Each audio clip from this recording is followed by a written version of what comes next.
Bienvenue sur Info 83. Merci de nous suivre pour découvrir l'actualité et les dispositifs qui sont mis en place dans votre région, dans le département du Var et dans l'agglomération toulonnaise.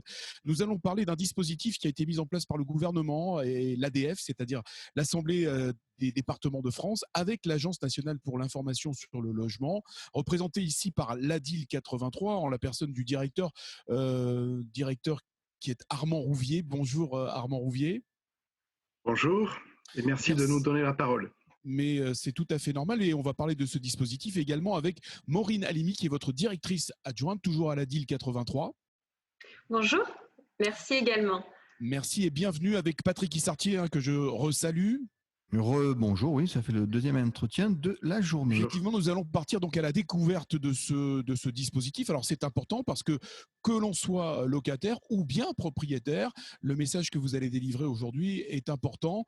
En quoi, je vais m'adresser tout d'abord au directeur, j'allais dire à tout seigneur, tout honneur, directeur de l'ADIL 83, Armand Rouvier, en quoi l'ADIL et l'ANIL, sur le plan national, donc, intervient dans ce dispositif?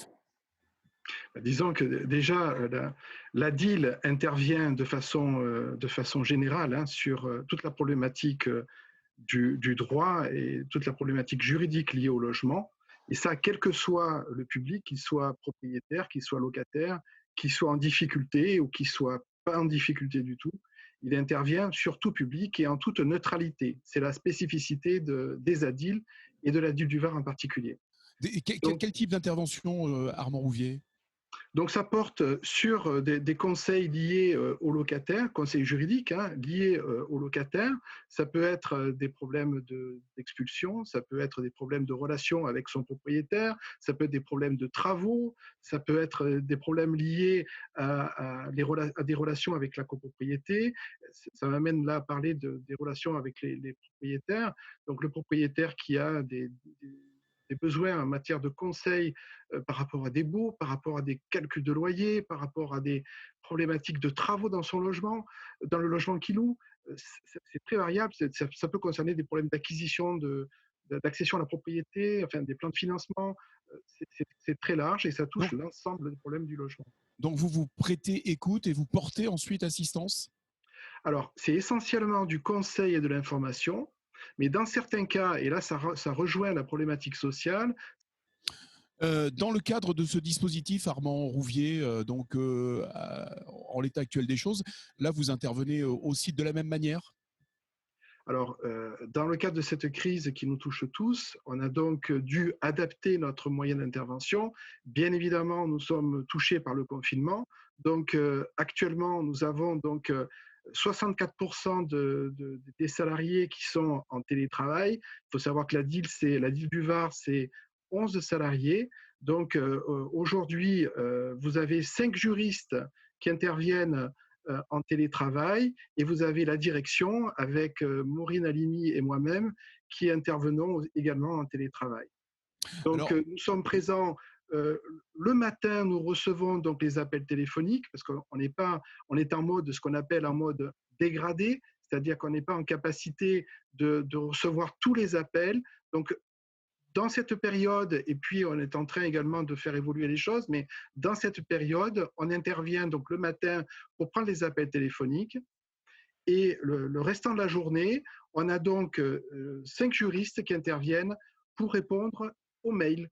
Donc, on satisfait au plus grand nombre. On fait de notre et depuis Armand Rouvier, et après je vais passer donc à Maureen Halimi, donc votre directrice adjointe, pour rentrer dans le détail de ce dispositif. Depuis le début de cette crise, le confinement le 17 mars, il y a, je suppose, plus d'appels, plus de contacts.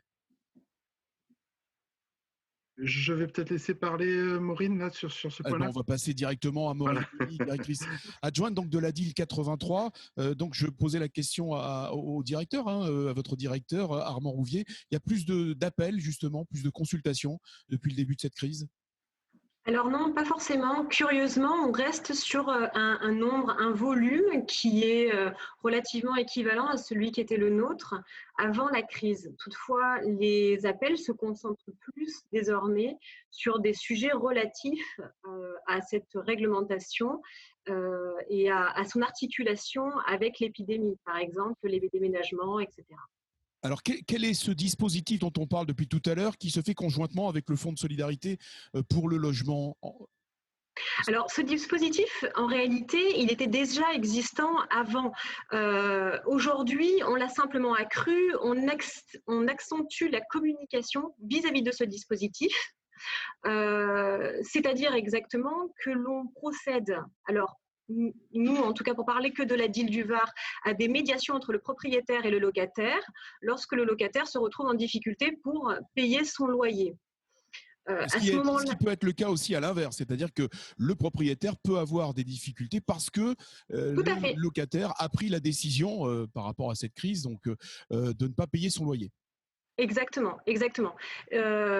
Exactement. On a quelques questions de propriétaires. Alors, c'est relativement rare actuellement, mais des propriétaires qui nous disent mon locataire a décidé de suspendre le paiement de son loyer parce qu'aujourd'hui, il se retrouve en baisse d'activité, notamment parce qu'il est indépendant.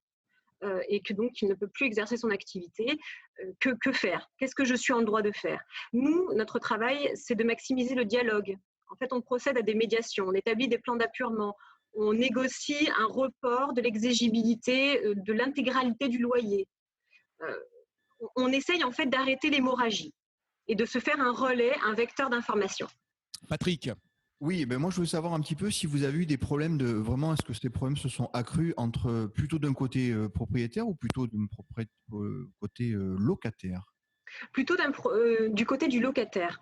Alors curieusement, les 3 premières semaines, on va dire même les 2 premières semaines et demie, on n'a pas eu vraiment de questions, ni des locataires, ni des propriétaires, au regard des impayés de loyer de charges. Les questions se concentraient essentiellement sur les déménagements et la réalisation des états des lieux. C'est vraiment que très récemment, depuis le 1er avril, et depuis cette communication, justement, qu'il y a eu énormément de questions, notamment ce matin.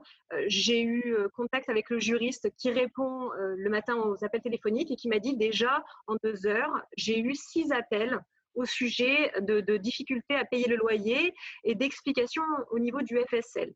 Donc, ce qu'on a mis en place au niveau de la DIL, c'est qu'on fait une réponse systématique par mail, en plus de la réponse téléphonique, où on détaille tout le règlement intérieur du FSL.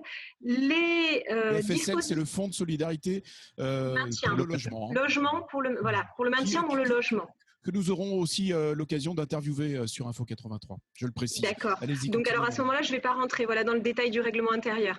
Nous, on est un vecteur d'information, on a un relais tant entre le propriétaire vis-à-vis de son locataire qu'entre le locataire et ou le propriétaire vis-à-vis des services instructeurs de ce type de dispositif.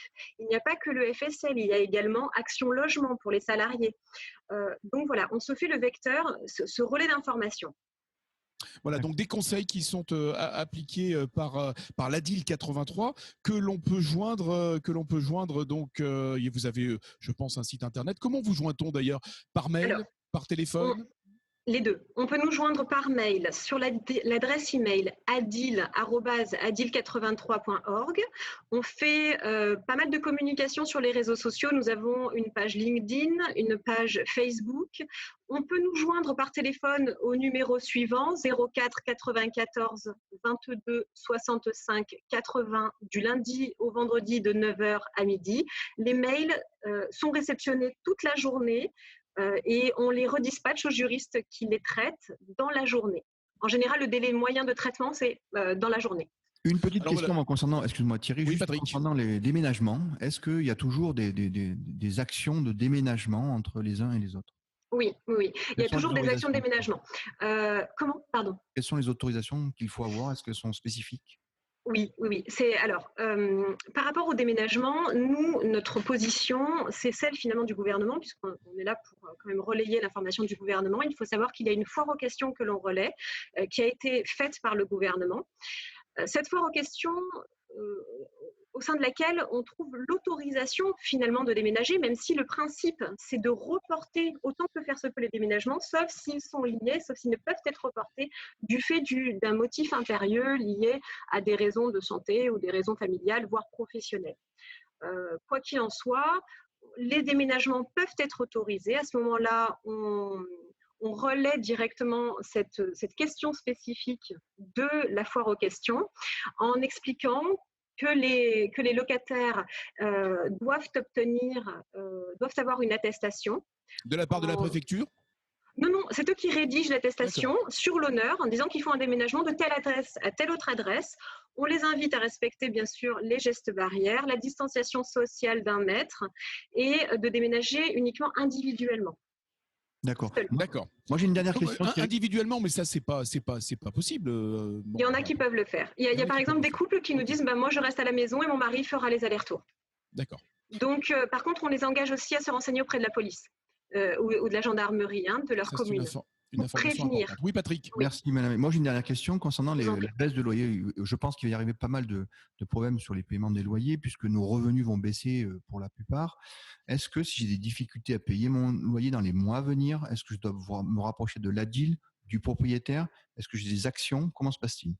Alors, dans un premier temps, nous, on vous invite à vous rapprocher du propriétaire. Mais immédiatement, il faut se rapprocher de l'ADIL. On est là pour vous informer sur tout ce qu'il y a à votre disposition en termes de dispositifs pour vous permettre de vous aider à régler votre loyer.